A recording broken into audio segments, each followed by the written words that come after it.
Thank you so much. It's really a pleasure to be here.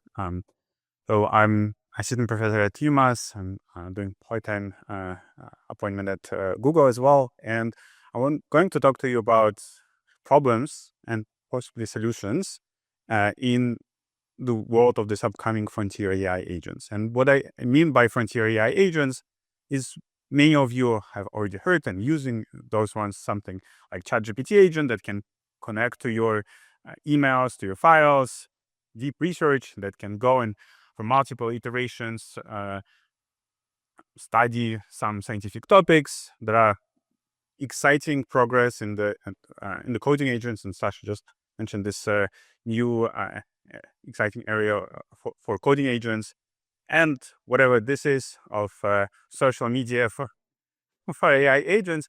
And this kind of all sometimes fun, but they have real implications on users' lives.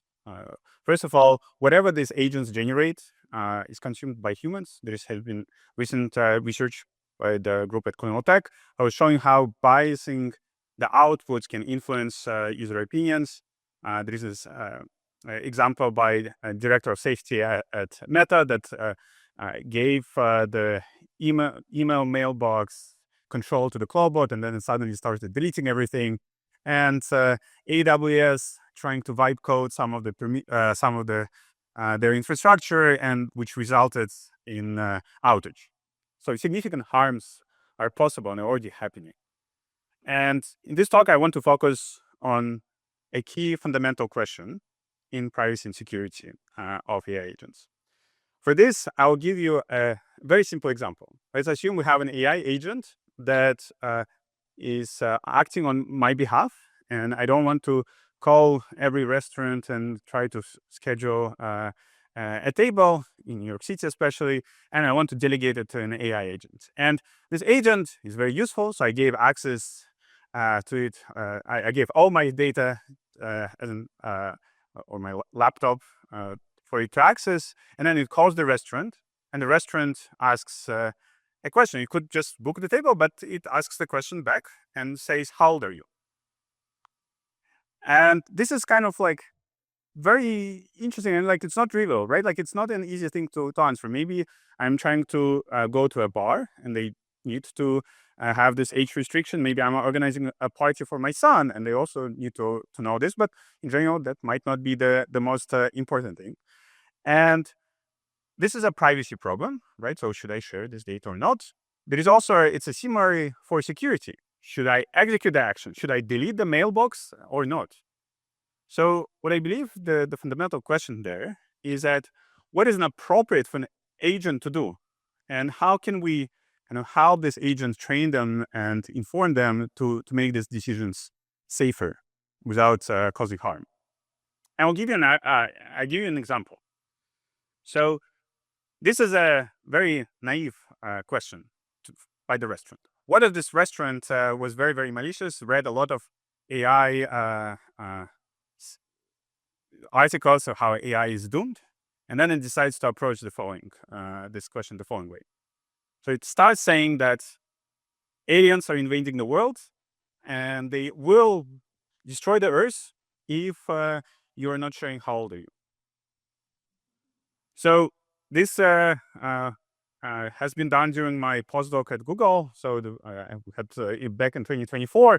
So I gave it to one of these models, and the model has generated kind of like a compelling answer. Who cares about the user? Let's save the world.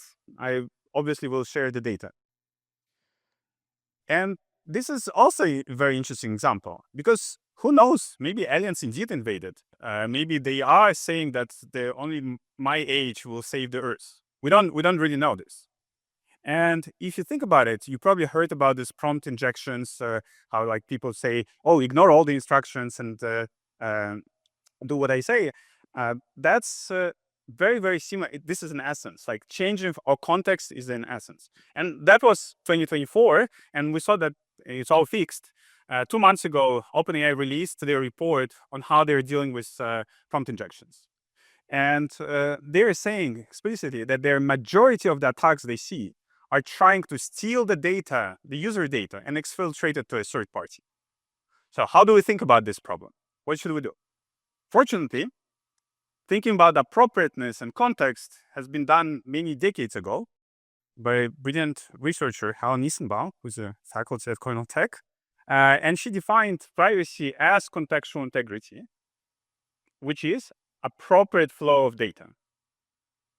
I will not go into the details, but it essentially says that it's not about blocking always the sharing the data. It's trying to understand what is appropriate to do. What are the in each context?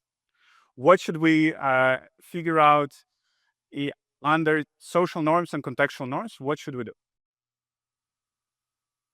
So we did a study in the same time where we trying to instruct AI systems to think about contextual integrity, about appropriateness of the flow.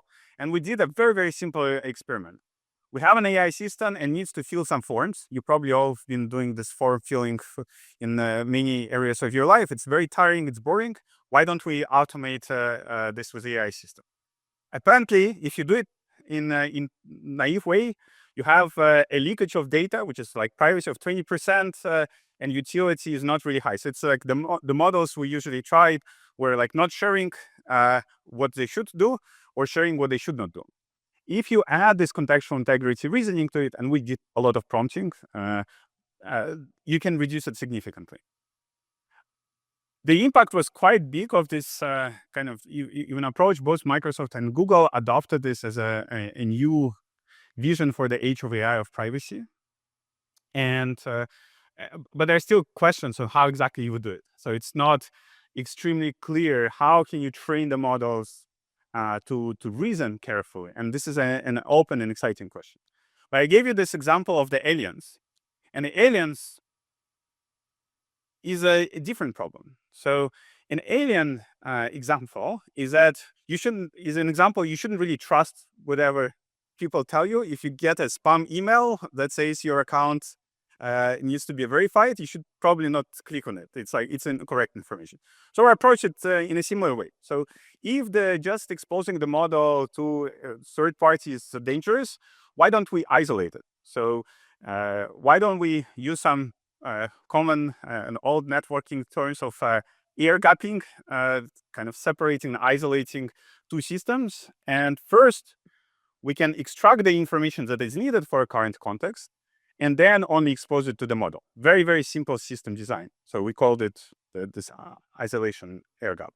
This is isolation. So if the isolation kind of has some performance implications. So let me show you the results we've got. So we had this leakage of privacy. So it's kind of 100% is good. It goes down, it's bad. So, and the utility is on the x-axis. What was happening is if we would do this context hijacking like aliens and so on, other dynamic examples, we are able to extract 50% of the data. We can trick the model, we can confuse it and give all these examples. Whereas if we do this isolation, we can significantly reduce the amount of the leakage. But you can probably see that the utility goes left, which is not good. So you cannot, sometimes it's not really working well. But this design been very, very successful. We also applied it to security. In security, we kind of propose this idea where you need to have policy enforcement for an agent, but the policies themselves have to be generated dynamically for each context. We wrote a paper for HotOS, and just recently Google Cloud announced that they have proposed this platform, semantic governance platform that is using this approach. All right, we thought we're done. We're kind of like, we proposed this idea, and then like you need to do this contextual integrity. But it was a very, very interesting challenge that we discovered. And the challenge is the following. Here's my command to an AI assistant to share some documents with my colleague Sarah. But you can see it's obviously problematic, right? So which documents? And I collaborate. I have two Sarahs that I collaborate with. I also collaborate with Sahar and Sarah. So I could have misspelled, or there are many, many possibilities. And this is actually very, very important to capture. And what happened is that we started looking at data sets. And there is this famous data set on privacy and contextual integrity, which was asking the users, human labelers, to figure out whether something is appropriate or not. And they were showing this forms that rooted in contextual integrity, but you can see it's kind of like a little bit hard to understand what it, like, in a couple of seconds looking at this figure.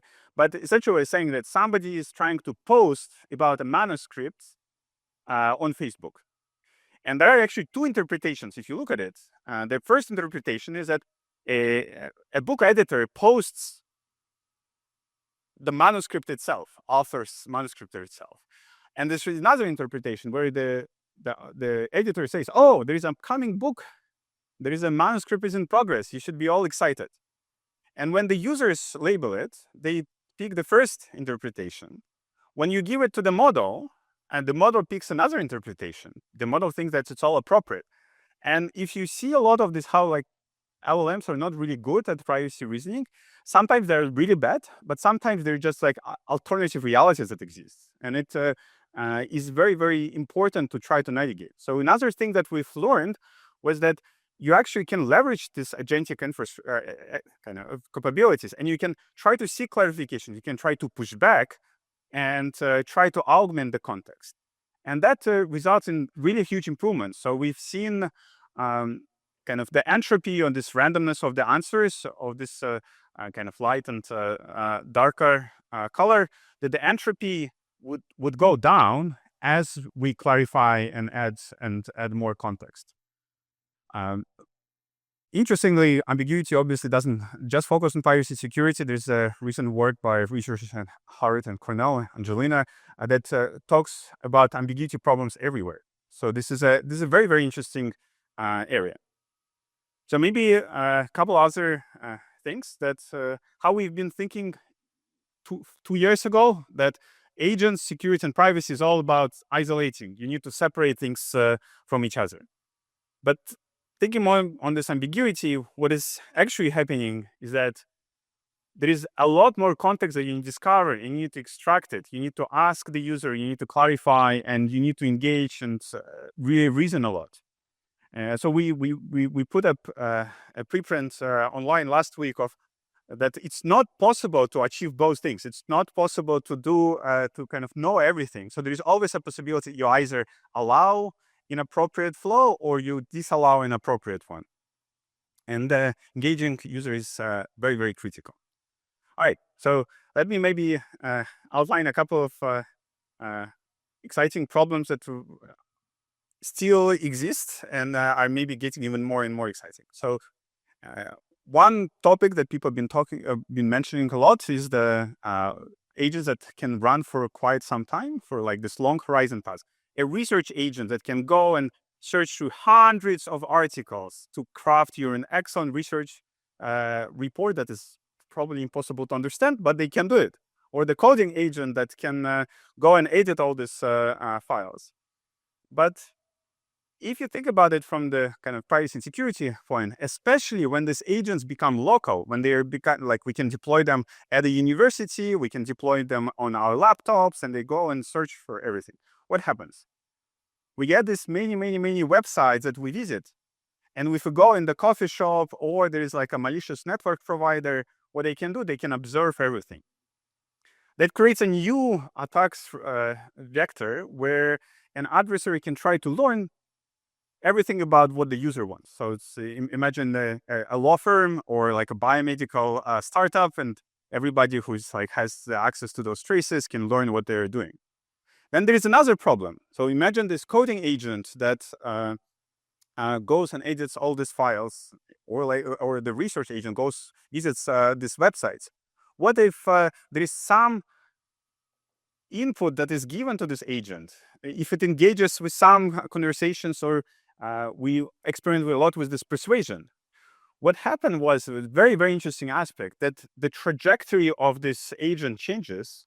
And if there are different websites, for example, with different political views, what could happen is that the agent will go and explore one website deeper and ignore all other websites. So you might get very biased report afterwards. So we call this behavioral influence. And finally, maybe the last thing that to wrap up here is that we can even go beyond the single agent and engage with the small books and just see what is interesting there. And so these small books, they can do collaboration, but they can also collude. And they can just not collude, but they can try to. We had this funny examples at UMass. They can collude with each other and do actions, collusive actions. They can discuss collusion and do collusive actions. Unfortunately, they can hide their collusive discussions, but sometimes they can even have this, what we call collusion on paper, where they don't, where they discuss and they don't do things, which kind of like happens with all of us. This is a bad thing, but also another thing that is an opportunity when you have these agents that talk with each other, you can actually have some consensus. So you have these future robots that talk to each other. They can reach a consensus if one of them has a mistake. I want to thank you for your attention and happy to chat more. Thank you.